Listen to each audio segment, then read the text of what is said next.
Welcome to another episode of Systematic Geekology. This is a space where we seek to create and cultivate healthy conversations between those things we geek out on and the philosophical and theological questions that often arise out of our fandoms. Like, what does it mean to be human? What makes a hero?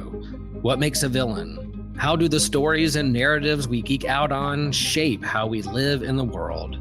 We are your priest to the geeks.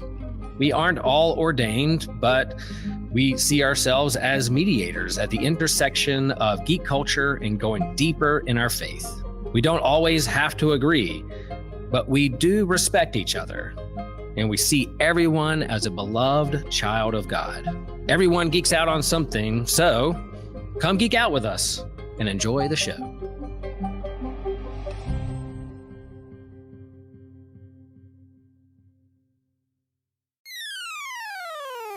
You're listening to an Anazal Ministries podcast.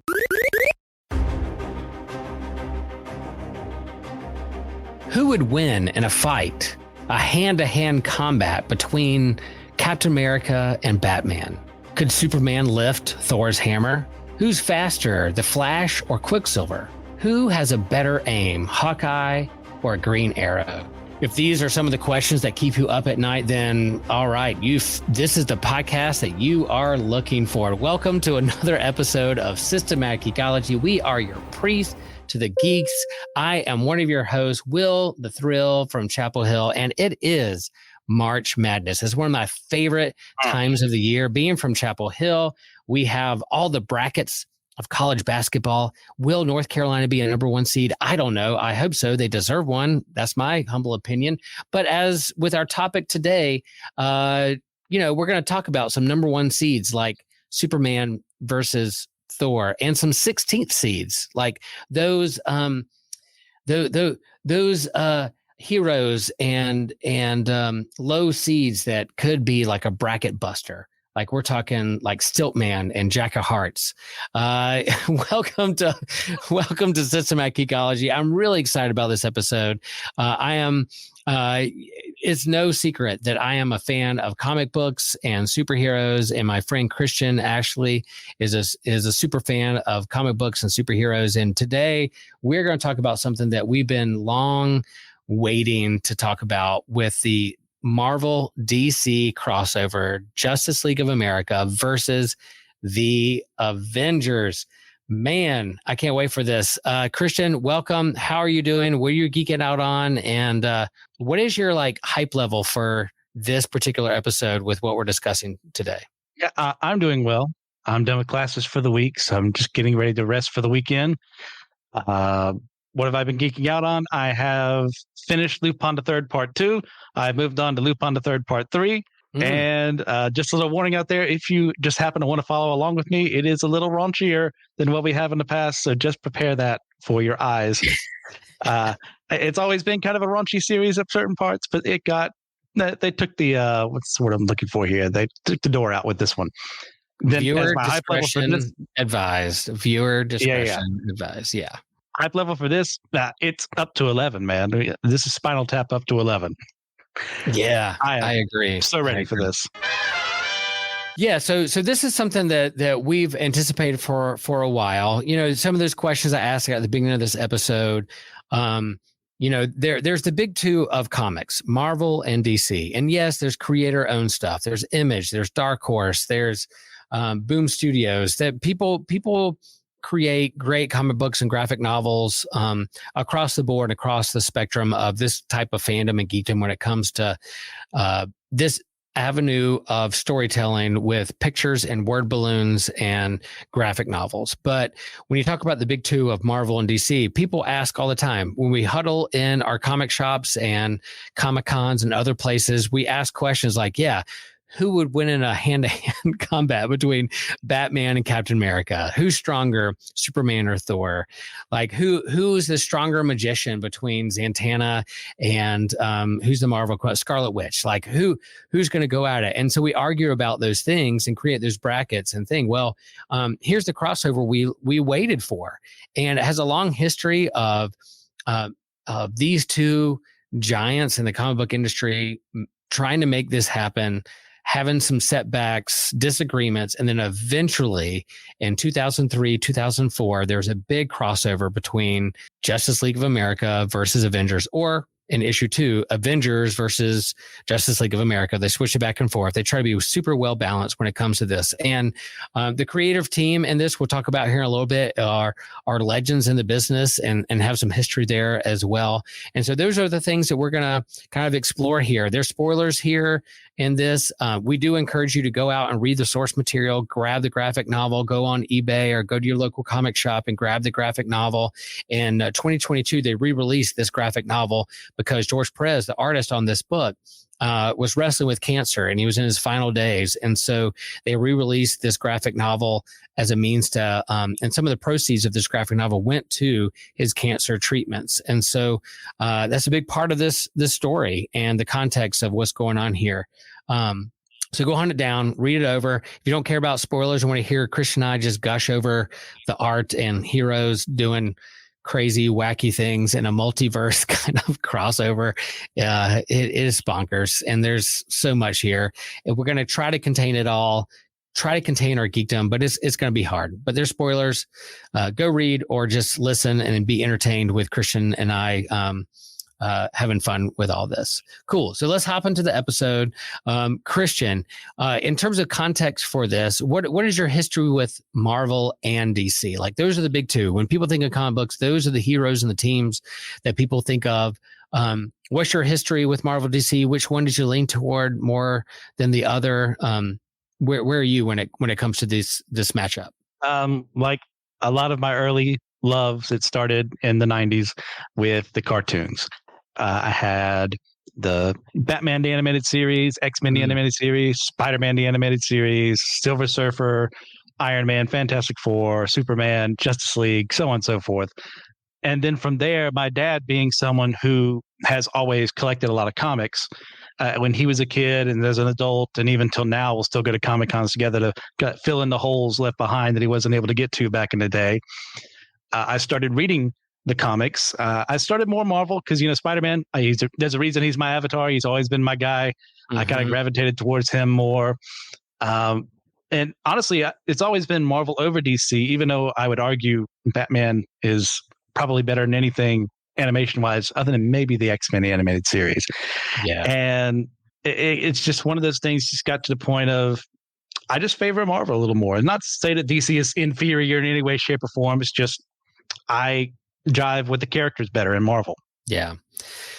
I'm with you. Like, so one of the first cartoons I remember watching as a kid and superheroes was definitely the Super Friends. And so the big three of Superman, Batman, Wonder Woman were always there at the top for me when it comes to superheroes. When it comes to comic books and collecting, it was the X-Men, it was Marvel, it was Spidey, it was the Avengers. Those were the comic books that, like, those physical entities, those single issues, floppies that I would buy on the spinner rack and take home with me, that I would spend my lunch money on till my mom got mad at me for buying comics instead of my lunch.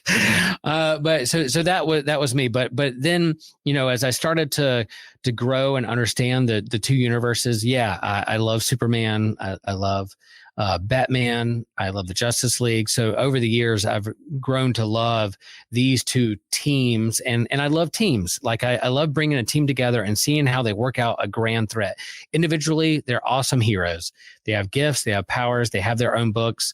But when there's something greater than what they can conquer or tackle, and they bring together their team, I really love those books, like X-Men, Avengers, Justice League. So this is a big part of that. And so this crossover, I'll share, like, I collected comics as a kid through the 80s and early 90s, and then quit because got into college and seminary. I was like, I'm just going to do my thing.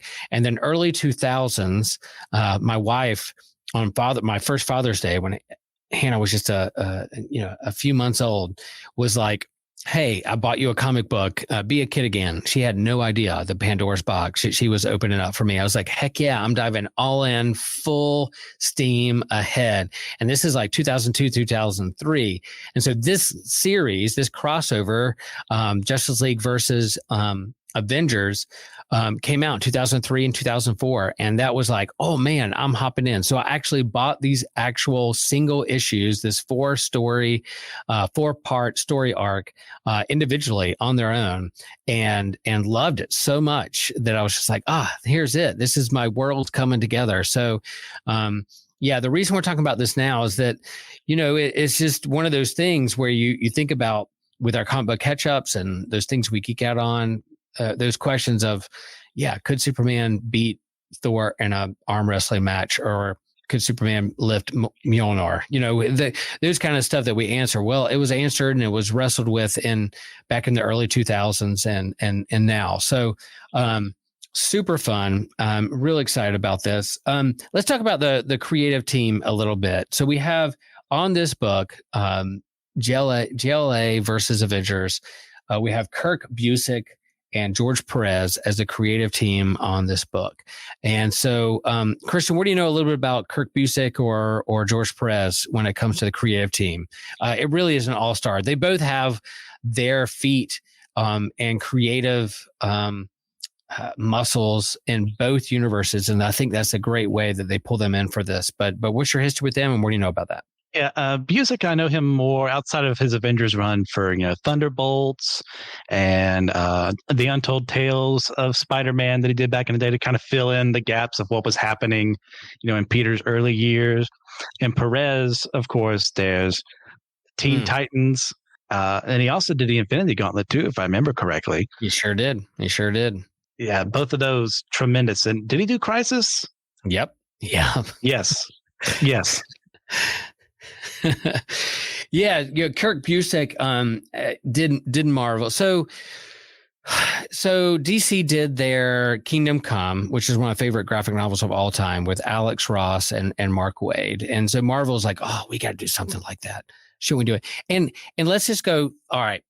Let's rewind just a little bit. It's hard not to be all over the place with this crossover, but with Marvel and DC throughout the years and the decades, if one institution or creative IP created a superhero, then Marvel or DC had to counter create and create the same version on their side. So yeah, there's Green Arrow. Well, guess what? Marvel's going to create Hawkeye, the trick bow caster / aim perfectionist or whatever.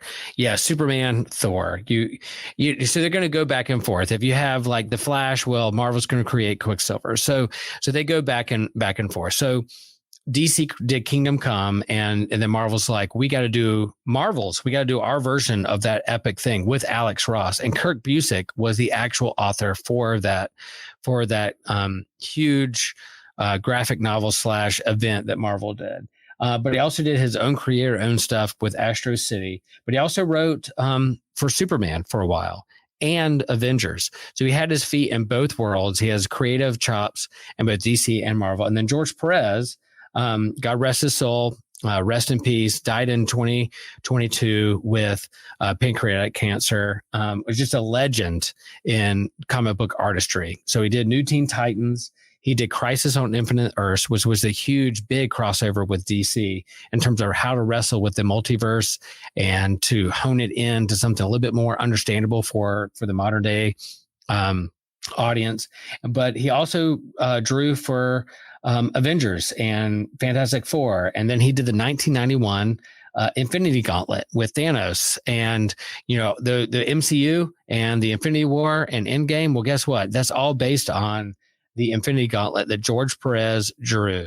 And his style is that how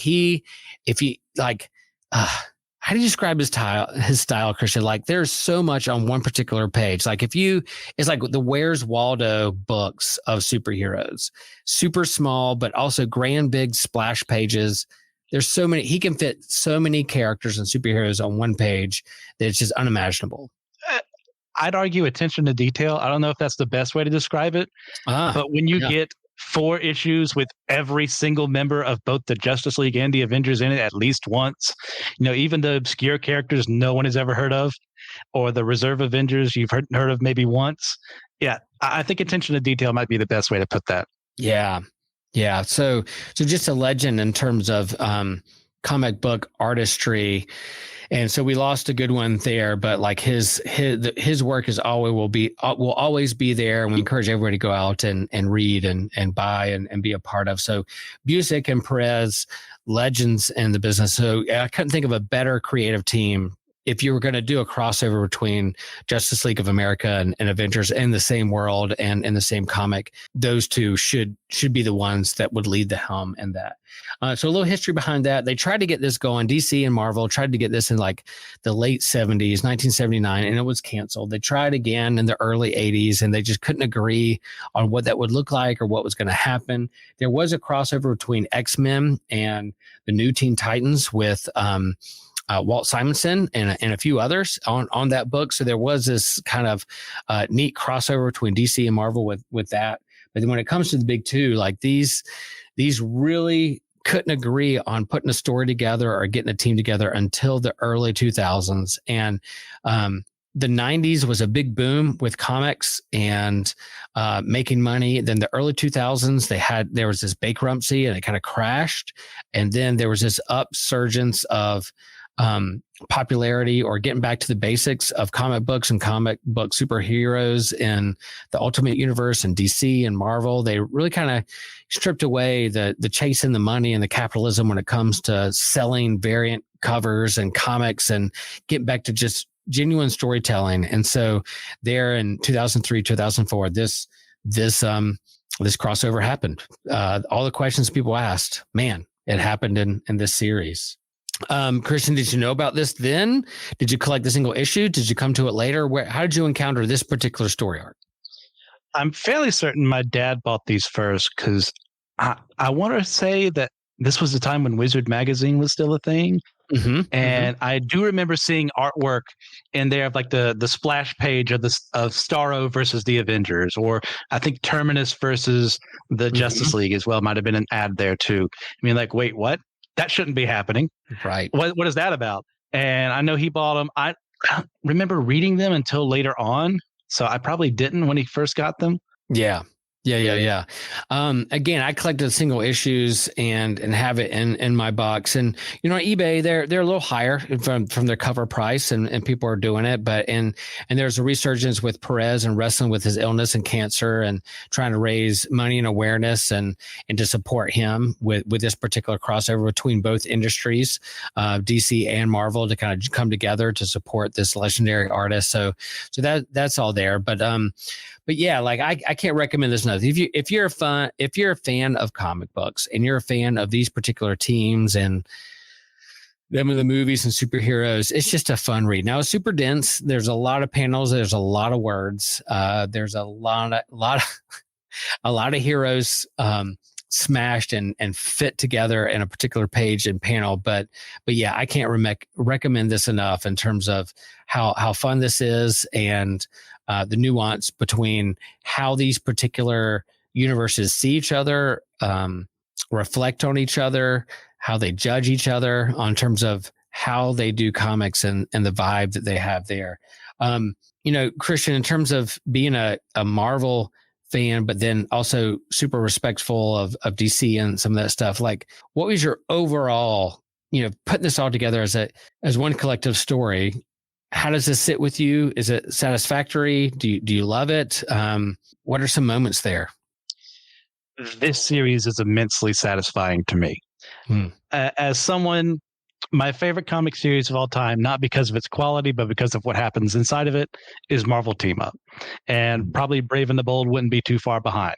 Yeah. You know why? Because you have team ups between heroes. And as much as I love my single Spider-Man issues, it's also nice to see him with Hawkeye or Iron Man or Wolverine or Nightcrawler or what have you. And this is that with two companies. And it just makes that little geeky heart of mine grow 10 sizes that day. to see Superman and Thor brawling against one another, to see all the in jokes and references to things about how Jordan is now the Green Lantern, but now it's Kyle Rayner, but now he's also the Spectre. As time is being manipulated there, you see Captain America in his regular outfit, then you see him as the Captain, then you see the shield changing in different panels as time is being messed with. It's everything. This is fan service done well and done right. As far as moments go, I mean, can you really get much better than Superman with the Captain America shield also wielding Mjolnir at the same time? Oh, I mean, man. Come on. Is there anything better in life? I know.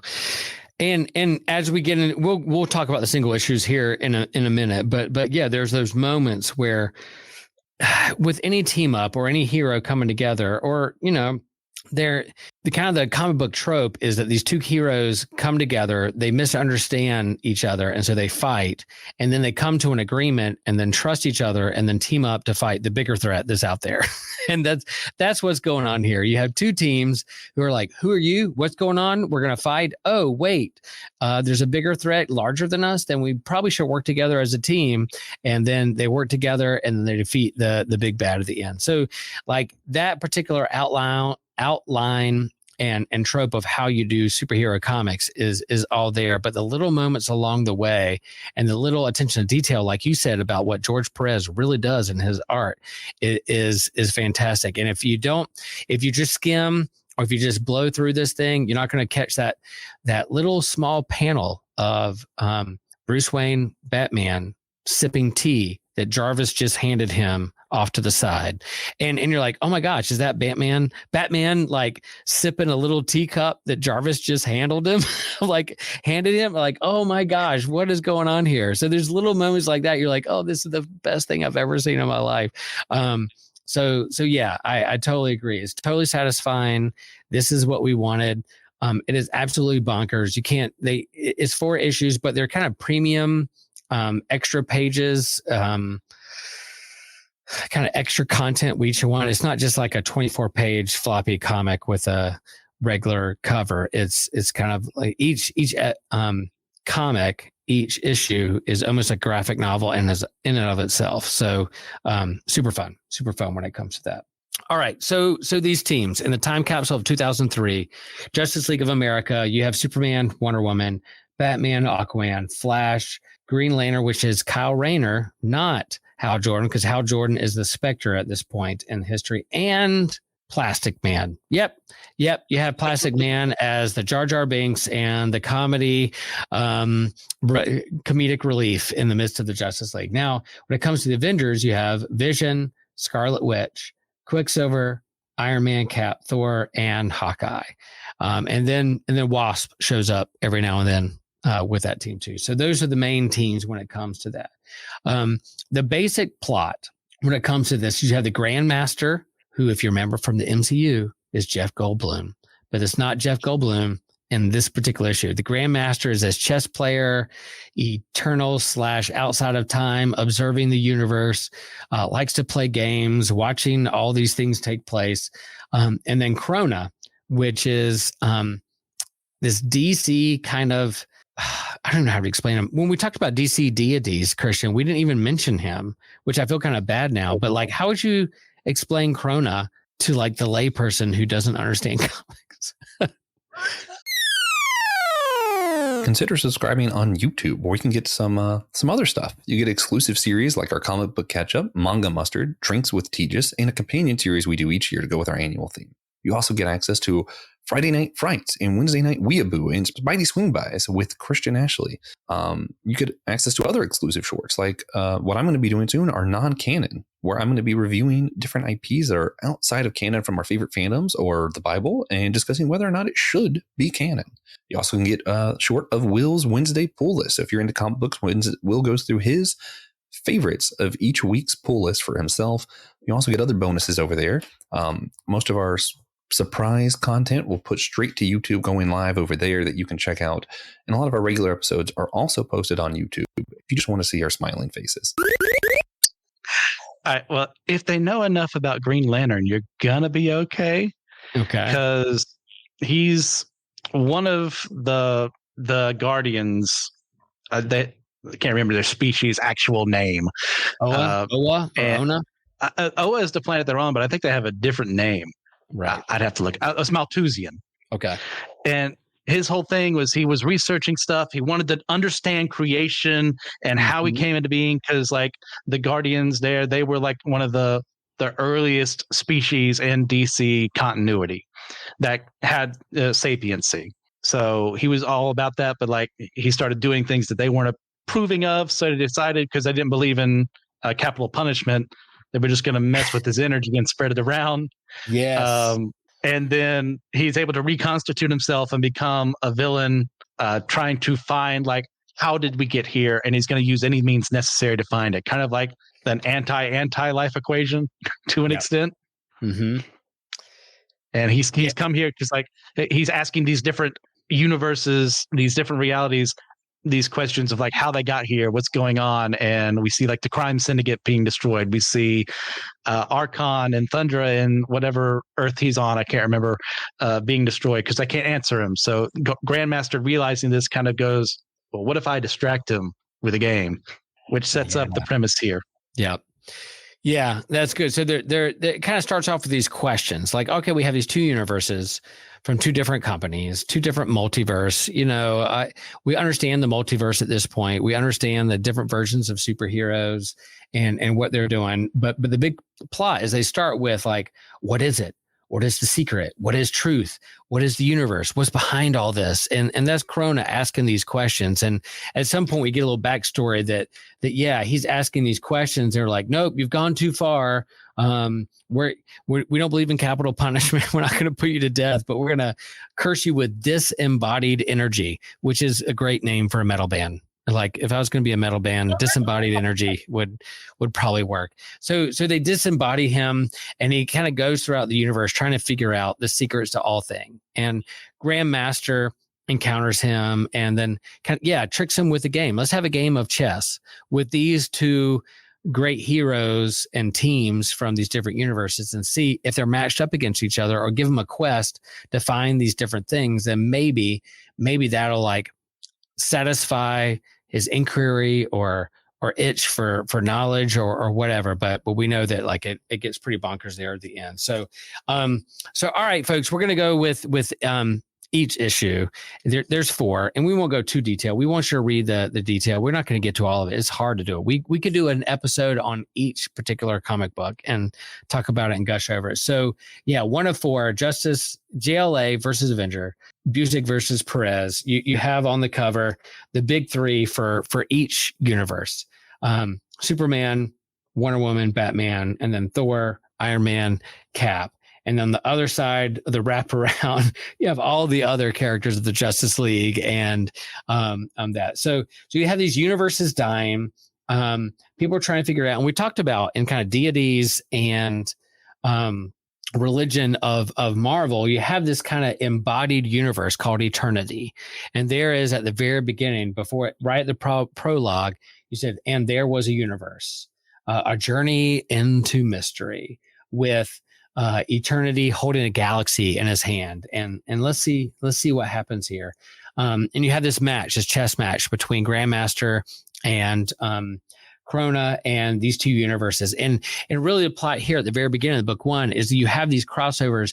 What would be a particular villain in one universe shows up in the other. So Terminus, which is this giant cyborg kind of villain, starts fighting the Justice League, and they're like, who is this new villain conquering our world, and what does that mean, and why is this new thing showing up? And then when you have the Avengers show up, you have Starro, which is the first villain that showed up in the first Justice League book way back when, decades ago. The first villain the Justice League ever came together to fight was Starro. Well, here's Avengers fighting Starro, and they're like, what is this? We've never seen this before. What's going on? And there's this interdimensional multiverse crossover where they're confused because they're seeing heroes/villains they've never seen before.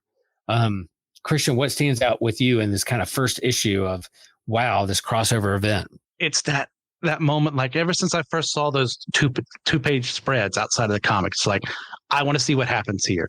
And we have the perfect opportunity to show off the strengths and weaknesses of both teams fighting someone that the other team would be used to fighting.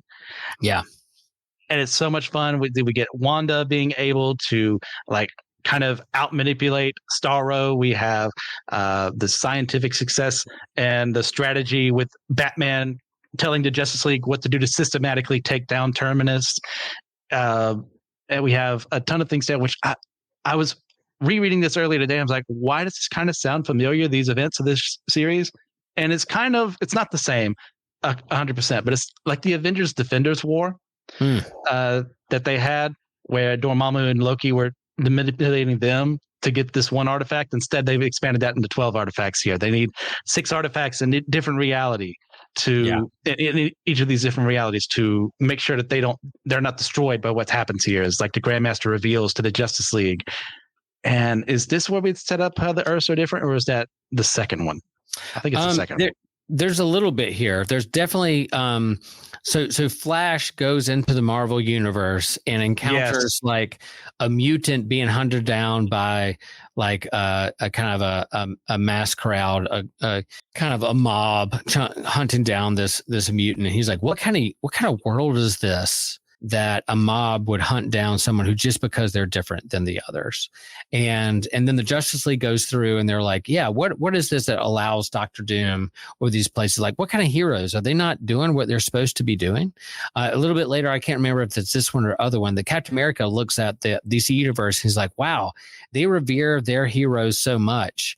Are these heroes fascists? Are they like, authoritarian? Like, what are they not giving their people like some freedom here to be who they are? So the different philosophies in terms of how you write your hero and the universes they're in is a big part of this hero, a big part of this crossover. And we see that specifically between Cap and Superman later on in the series. They have a big tension. They argue. I was like, man, they're being a little whiny. They're being a little baby. Like, what is going on here? Eventually they explain that because of the multi-universal rift is causing them to be cranky and kind of hangry and edgy. And I'm like, oh, if that's how you're going to answer it. But they're being a little edgy there. But it just goes to show that Cap and Superman are like the pinpoints and the ultimate idea of a hero between these universes. And if anybody's going to be attuned that something's off and something's wrong, then those two are going to be the ones to be like, hey, something's not right here. We need to pay attention to what's going on. Whereas everyone, that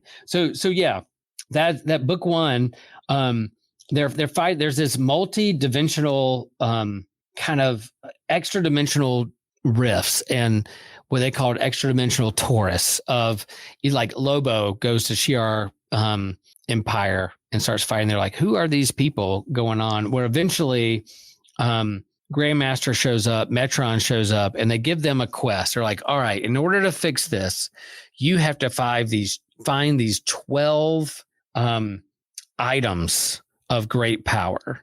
And 6 are from the Marvel universe, 6 are from the DC universe or something like that. And I'm like, wow, this is going to be a long series. If they have to find like 12 like items in this quest of doing that. And really this is just a kind of a story tool and an excuse for them to explore the different aspects of the two different universes. I kind of like that. I was like, wow, man, that's a lot of items to go find and hunt down. How long is this series going to be? But it's just an excuse to kind of explore what these universes are and kind of what they entail. What did you think of, Christian, when they were like, 12 power items from soul gems to cosmic cube to the casket of ancient winters to the power battery to Medusa's mask? I mean, it's like everything in the world. Like, what are we doing? It's continuing the theme of rewarding fans for being fans, in that, hey, you don't have to understand everything that's going on here, but if you know where these come from, you're better off, and you're going to understand the story a little more. Knowing what the Cask of Ancient Winters is, or, knowing what the Spear of Destiny is to the DC universe, and how you contrast the different worlds, and how, Doom is a thing in Latveria. And also you would have some dictators on the Justice League side, but they don't focus on that. It's kind of like, how do we look at these different universes? How does Marvel, the whole hated and feared aspect has kind of been a thing from the beginning. It's like, as soon as a superhero does anything wrong, well, you'll have J. Jonah Jameson like print one thing in the paper and everyone will believe it. Like, Spider-Man's a menace, and you have other people because Jonah would never do this because he's not a racist. It would be like the X-Men, they're mutants, they're different. We need to do something about them. And then compared to DC, you have the beauty of like, hey, there's a Flash museum. These people love their heroes. And you start getting the starts of that idea of how are these universes different? What can they do? What are these items that are so different do in different universes? Oh, and Darkseid gets the Infinity Gauntlet. Oh no, everything's gonna die. Oh wait, it doesn't work here. Thank God. Right. Yeah. And so, they hold back a little bit in this first issue. Like they have the quest, they have the mission. There's a rift going on. They're back and forth. They jaw at each other, and they're like, how do we get introduced to these two universes and how these two teams understand the other universe? And it's that classic Marvel team up, or hero meets another hero and misunderstands them. They fight and then they join up together. But before we get to that, like Avengers definitely have their opinions on Justice League, and Justice League have their opinions on the Avengers and their world.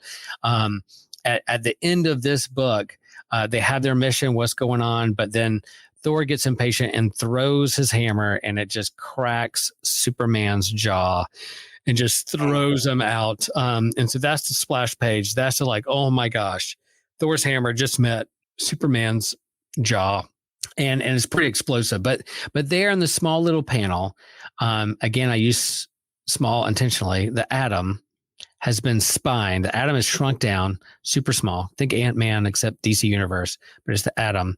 And he learns what's really behind this game, and that's Grandmaster and Krona working together to try to figure out this chess match of what's going on. So that's kind of the cliffhanger, is like someone in the DC universe knows what's going on, but yet you have this anticipation of the fight between Justice League and Avengers. All right, we hop to book 2, and it's not named GLA versus Avengers. This time it's named Avengers versus GLA.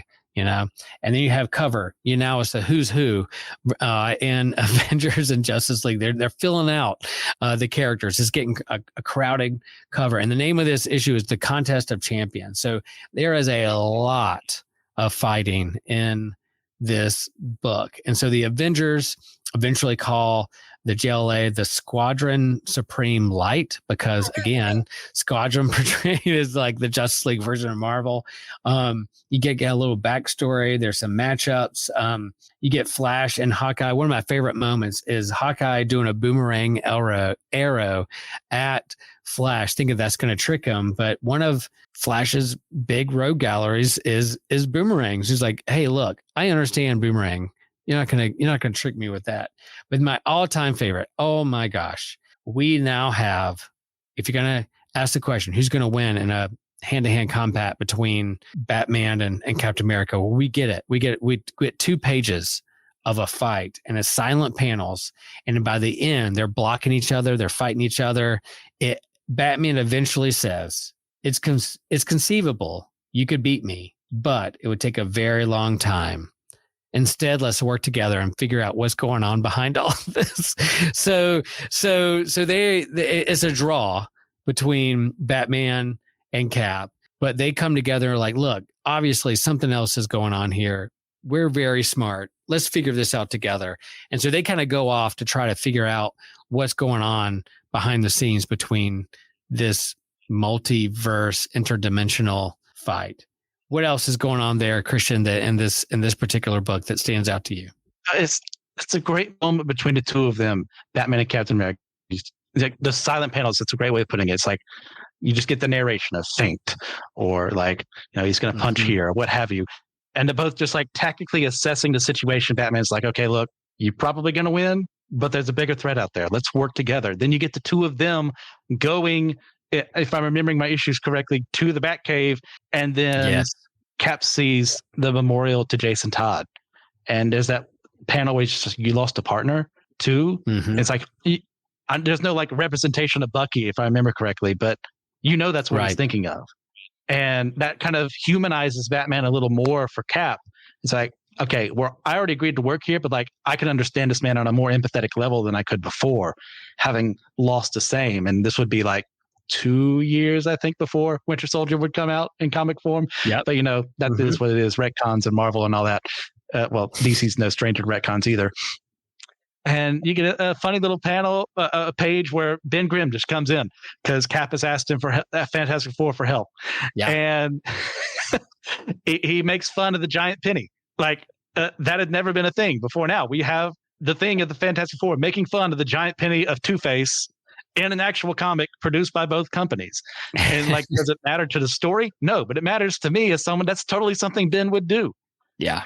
Yeah. It's that attention to detail to who these characters are, to what they represent to both realities, both universes, and to the fans, that just makes me appreciate the series even more, seeing those on page.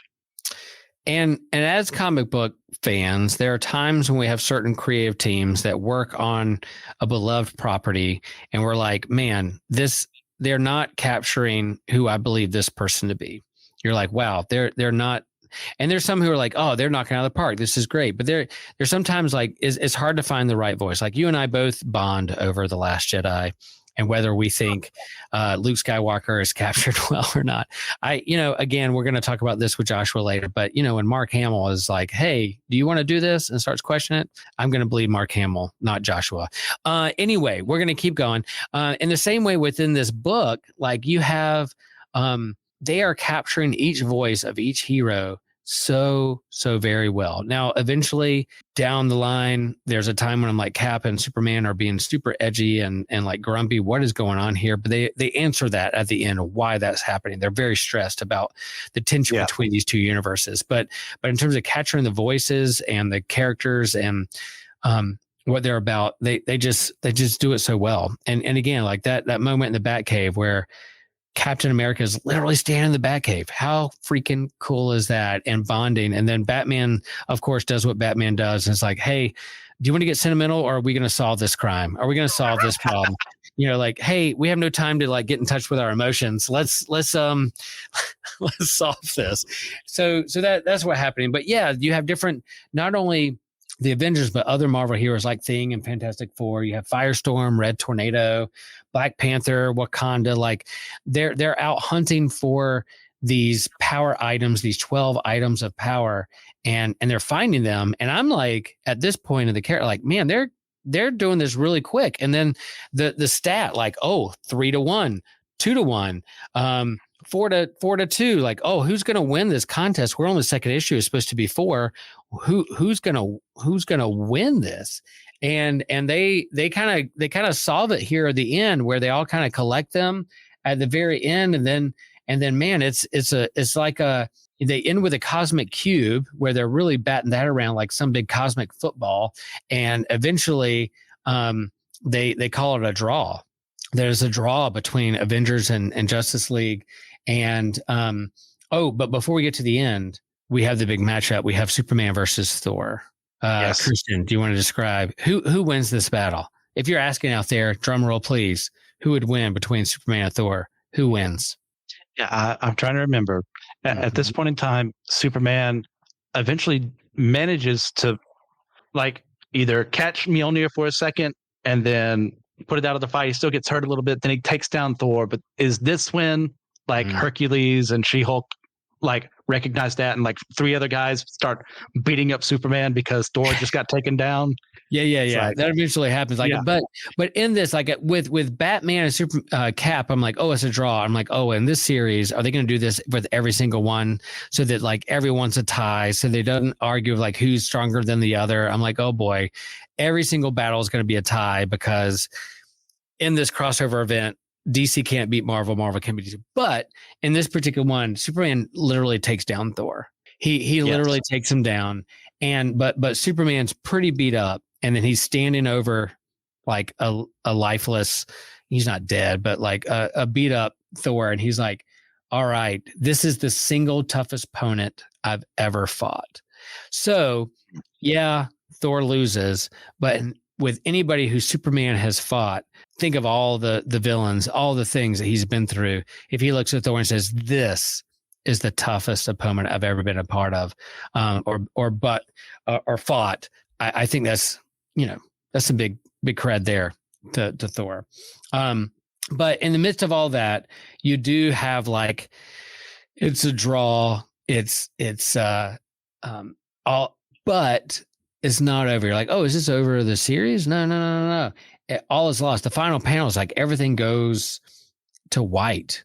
There's this kind of multiverse explosion where you feel like it's all over. Something's up. So it's not over, but it looks like even though it's a draw, they both lose. Especially when it comes to like Corona and like Grandmaster, Galactic shows up and there's this spinning galaxy. You feel like everything's going to die with all these 12 kind of items of power, the multiverse, what's going on? Oh man, boom. Into book 2, it fades to white. Not fades to black, but fades to white. I mean, I guess both universes are dead, right, Christian? They're over. DC and Marvel will no longer print comics. It's just all over. Never printed another one after this. It's over. The superhero fatigue hit early before it even can happen. And the fact that Galactus is brought in too is such a cool idea because in Marvel canon, established way before this, he comes from before the Big Bang. Yeah. So if anyone is going to be able to answer Corona's question of how did we get here, well, it's going to be the person who was there at the very beginning, who is canonically Galactus, or Gallon as he was at the time. And then he uses that to manipulate the realities to then kind of start merging them together, almost like they did with Amalgam, with the Marvel versus DC back in the 90s, but way better done this time around. Yeah. So that's the cliffhanger. Like I love comics in the way that they have like the final page and you're like, oh, am I going to buy the next issue? Well, if they don't have a final page cliffhanger, then maybe not. But I was like, yep, okay, we're only halfway through. So book 3 of 4, and if we're talking about leveling up covers, goodness gracious, man, look at the characters on this comic. It's just everyone who's who of Marvel, DC, everyone. And again, but there's no X-Men. Christian, where are the X-Men? I don't know if there was like something going on between like the Teen Titans and the X-Men crossover. If Marvel and DC, like you can touch every single hero except the Uncanny X-Men. I mean, Teen Titans are in there, Beast is in there, but he was an Avenger at some point, but nowhere do I see Colossus or Wolverine or Jean Grey, not a single time. So evidently they're kept out of this, even though like everyone in the DC and Marvel universe are a part of this. I'm not salty about that, but I guess they got their crossover earlier. They were like, hey, you got your crossover. We're going to do something different this time.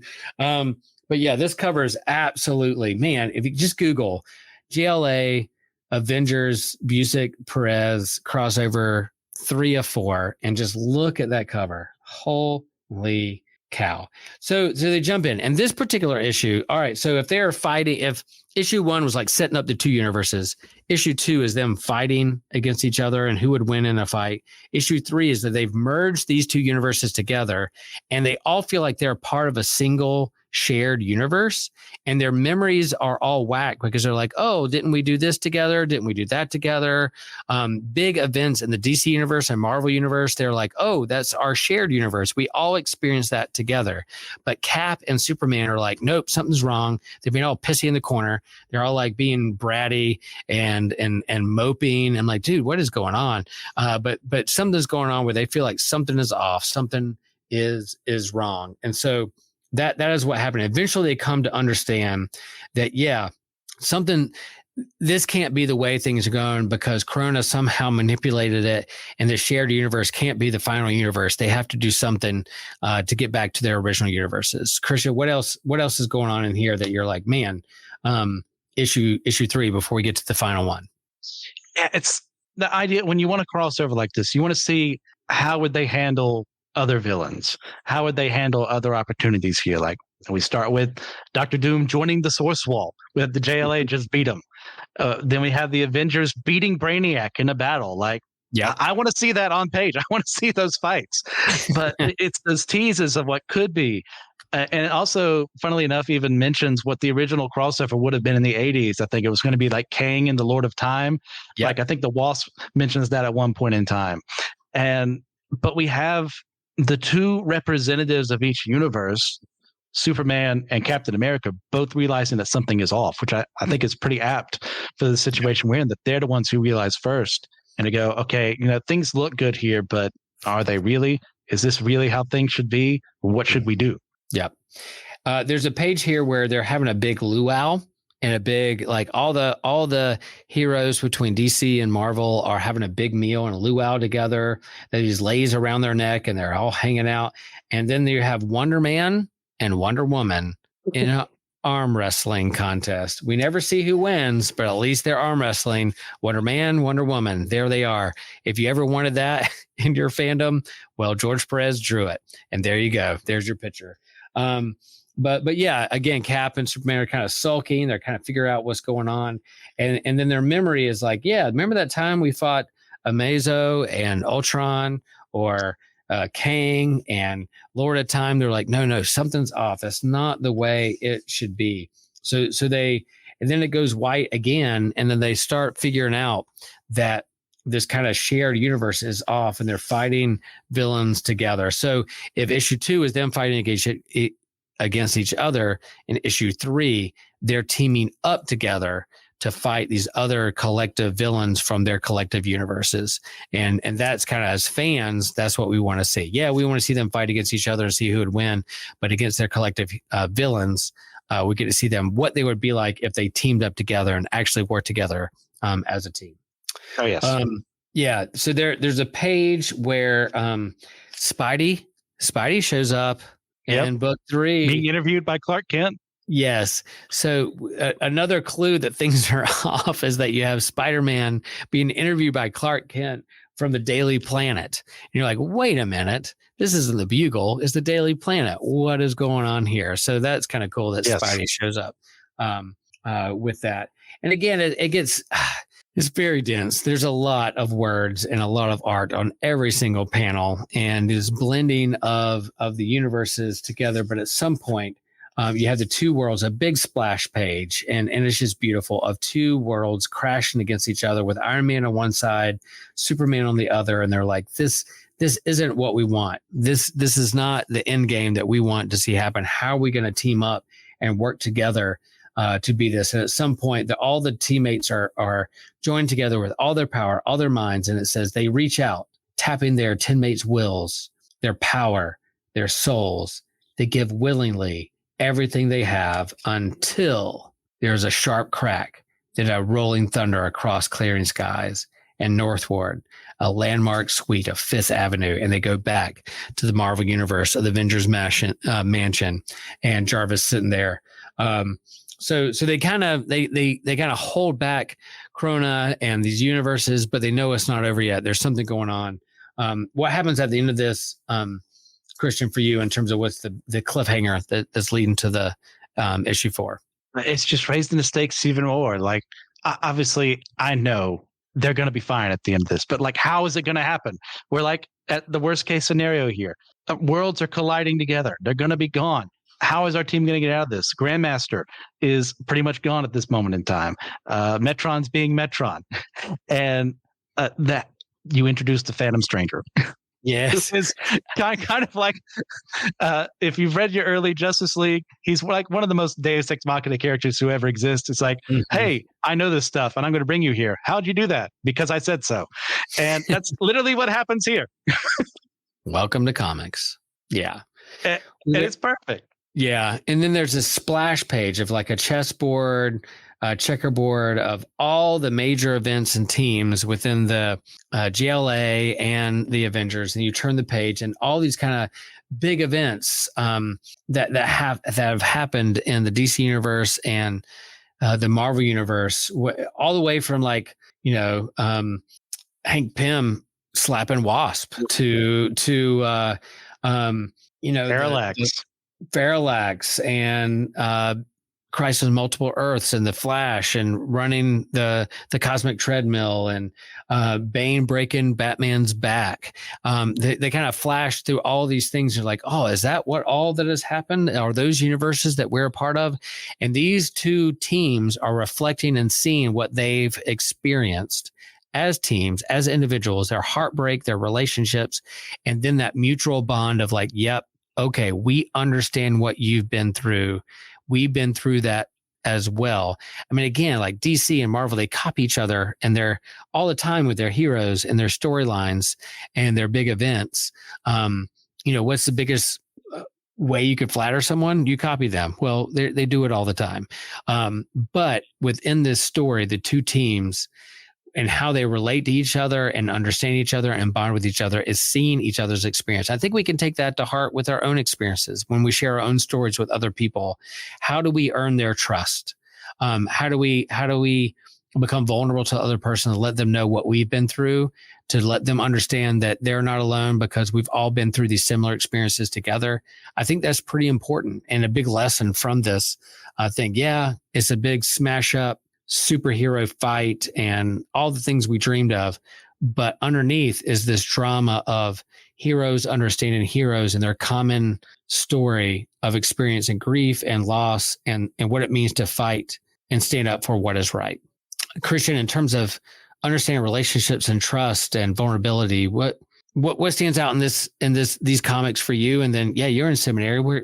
We're in parish ministry. We have a big team. We have 14 hosts here on Geekology from all different backgrounds and different gifts and the wide spectrum of beliefs of conservative and progressive or whatever you want to label us. But here we are as a team together. That's important. It's learning to have empathy. And if you can't have any empathy, learning how to have sympathy for someone. And like we talked about earlier with Captain America and Batman, it's like, yeah, they agreed to not fight one another and they're kind of working together. But what really solidifies it is seeing, Jason Todd's costume in the Batcave for Cap and going, we've suffered the same thing. Yeah, you're not going to get sentimental about it because you're Batman.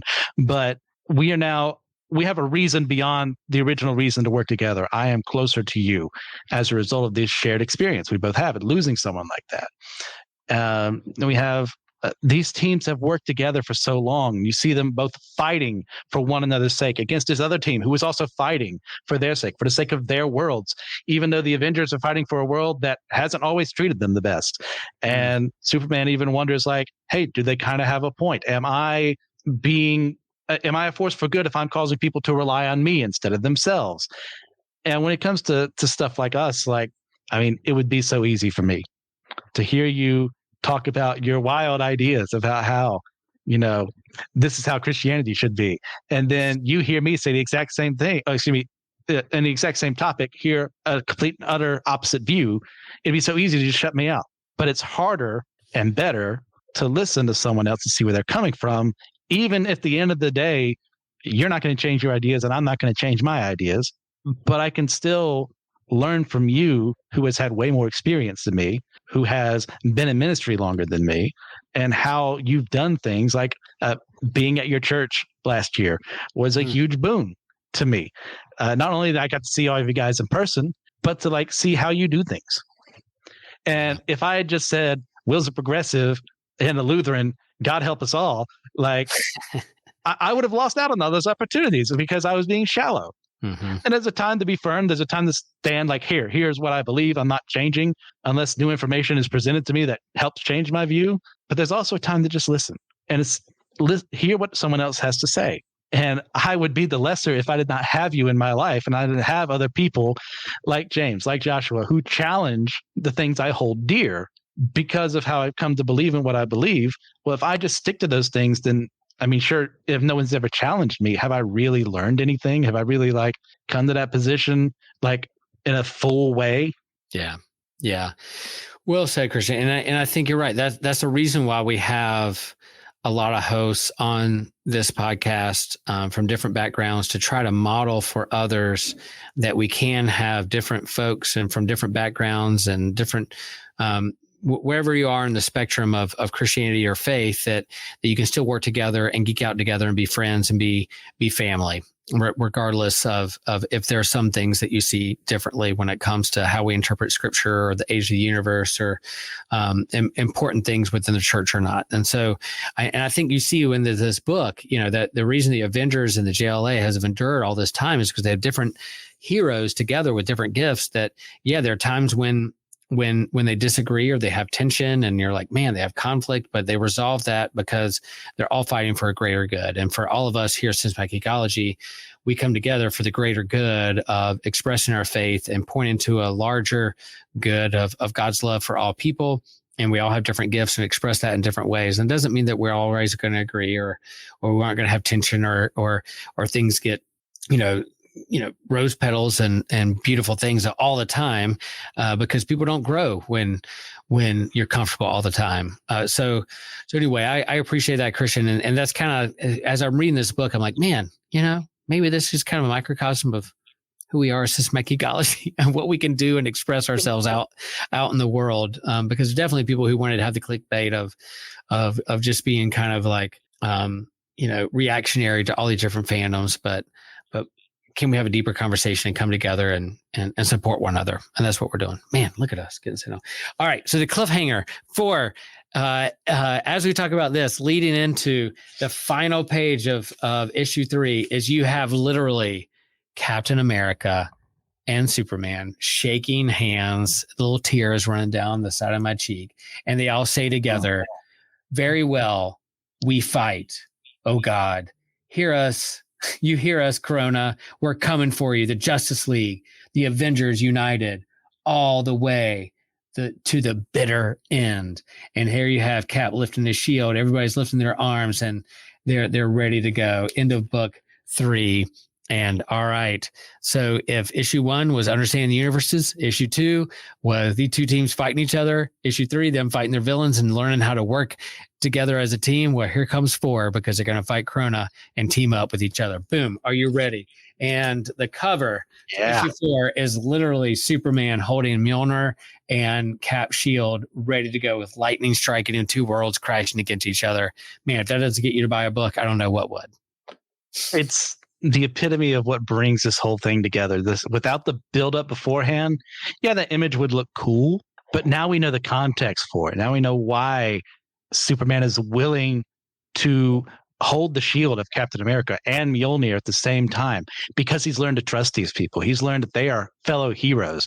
They don't always do things the same way. Our Earths may be different.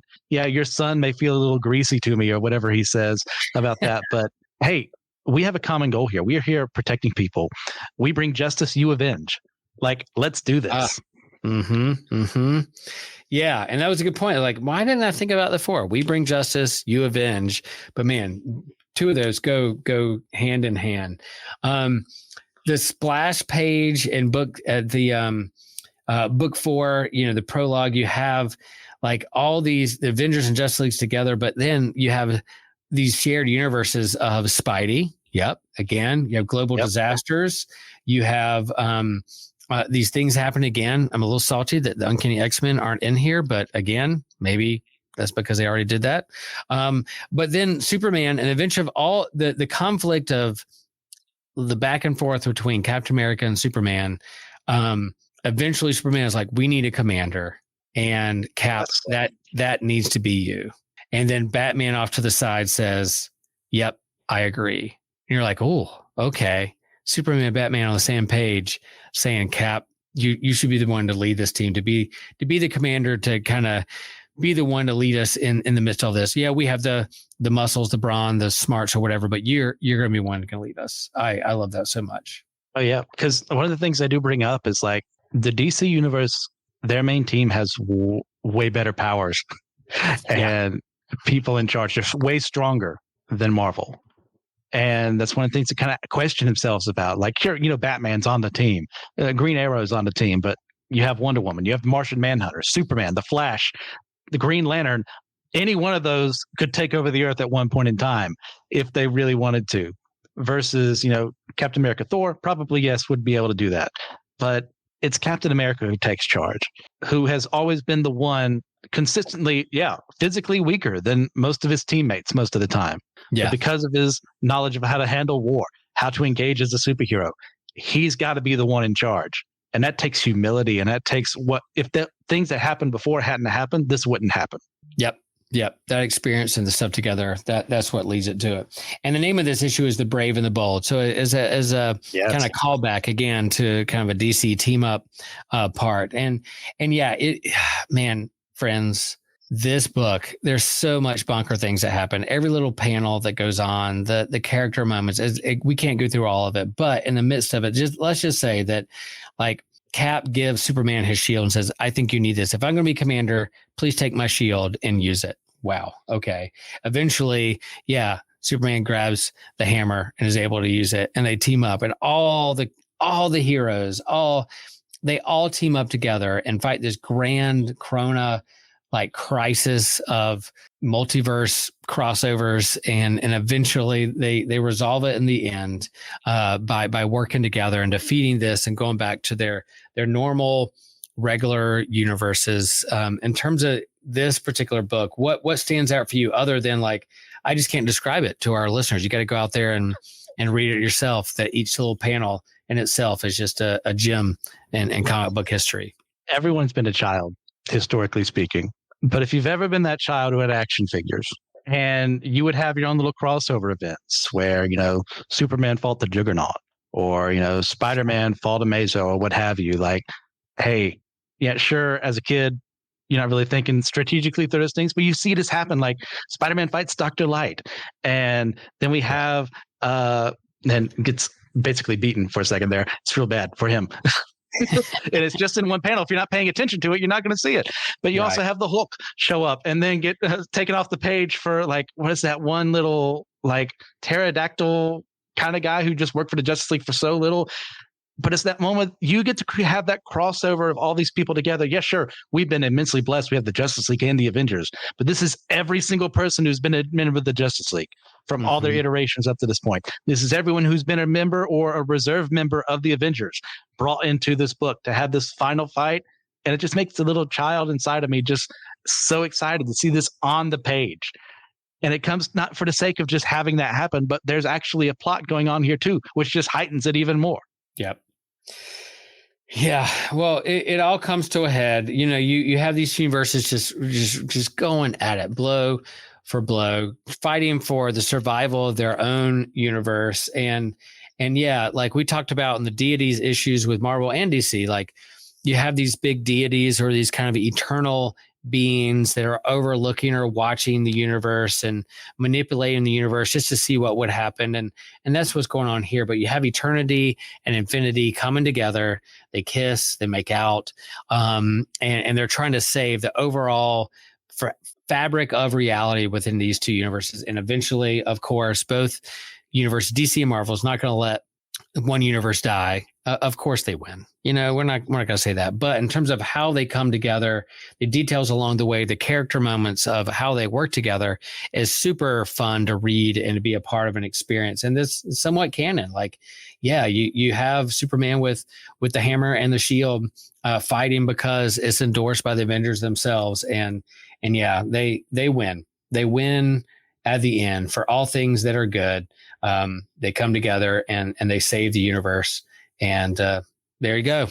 There you go. Sorry for the spoilers, folks. But yeah, DC and Marvel is going to continue to move on and write stories in 2005 throughout that. How did this end for you? Was it satisfying for you, Christian? Were there moments you were like, oh, this ended too fast, or they could have added a couple more issues, or was it satisfying to you?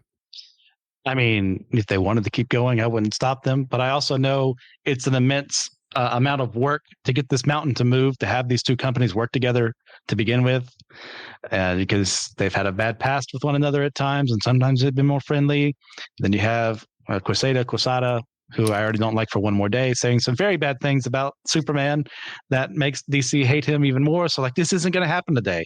And like Marvel's official position is like, we're not going to, what's what they're looking for there?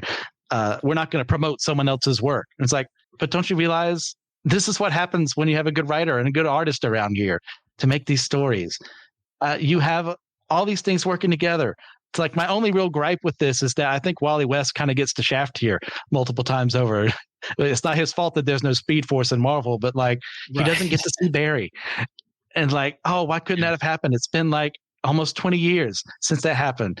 But other than that, like, this is kind of close to perfection to me, to see all of my favorite heroes here fighting each other, then working together for a common cause, even though at the end of the day, they're probably not going to cross over again for a very long time from now. I'm satisfied. Yeah, I agree. I think, we have these two big competitors, and it's a business. They're big competitors. They're competing against each other. But, when one IP is doing great or corporation is doing great, then it levels up, and the competitiveness of the two will bring the other one up and try to fight even better. So yeah, it's like, why would Duke and Carolina ever like agree to work together on things? But yet, like for to advocate for basketball rights and college students, the two schools have come together and done blood drives and done things together where like we're going to lift each other up, because when one wins, perhaps the other one can elevate the other, So again, back to that March Madness analogy of the rival between Duke and Carolina. But I think that's there. I'm glad they came together for this. It is very satisfying. The character moments, the battles, the fights.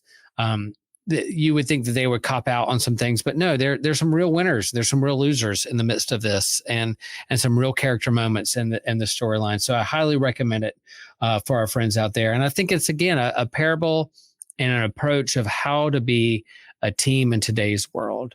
Yes, we're our own people. Yeah, we're competitive. We're all trying to make our way in this world, but we need to find our team. We need to get our friends together. We need to have a team behind us. In order to make it in this world, we need a community, a family, a team that can surround us, that can help us and lead us to be the people that we're called to be in this world. And I definitely see systematic ecology like that. I see other areas of my church like that. My family is like that.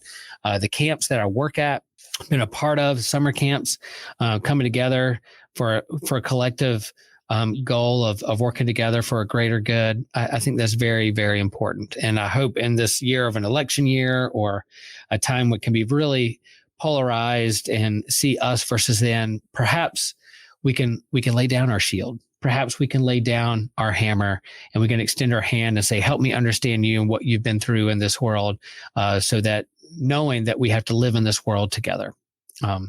There's my sermon for the day, Christian. Other thoughts with this series and how we approach the world and the gifts that we have? I remembered another moment, one of my favorites. It's a smaller moment, but I think it's issue 2, where the Justice League is in Marvel Universe, and Batman's been like firm, like, do not interfere. And everyone else has listened to what he says. But then Batman sees the Punisher about to kill some drug dealers. And what does he do? Not listen to his own advice. Because he's Batman. He wouldn't do that. Right. So the way they play with characters here, like, it's so obvious that Busiek and Pérez know who they're working with and have an appreciation for them. And I wish we had more comics like that today. Yeah, I agree. Maybe one day in the future, there'll be a DC Marvel movie mashup. We'll bring them together and we'll figure out, maybe that'll happen at some point. We got to get James Gunn to do that universe for a while, and the MCU to kind of get back on its feet. And who knows down the line, there's ebbs and flows within the comic book world and business, and same way with movies and the properties we love, but who knows what we'll see later on. In the meantime, we will be here for all of you friends, geeks, geekologists, and there's so much content out there when it comes to streaming, when it comes to comic, when it comes to fantasy, when it comes to novels. We're going to keep talking about it. If you have a suggestion of a crossover or a book or a comic that we should be talking about, and you've listened all the way to the end of this episode, please let us know. Email us, put it in the comments of one of our social medias. Let us know. We will 100% listen to it and create an episode of an idea, because we love hearing from you and what's going on. I appreciate Christian. I appreciate our team. We're not necessarily the Justice League. We're not necessarily the Avengers. But you know what we are? We're geekologists. And that, my friend, is more weight than Thor's hammer. Sorry. I don't know where I was going to go with that. I lost that analogy. Thanks, folks. Thanks for doing this. And as always, remember, share the faith, share the geek.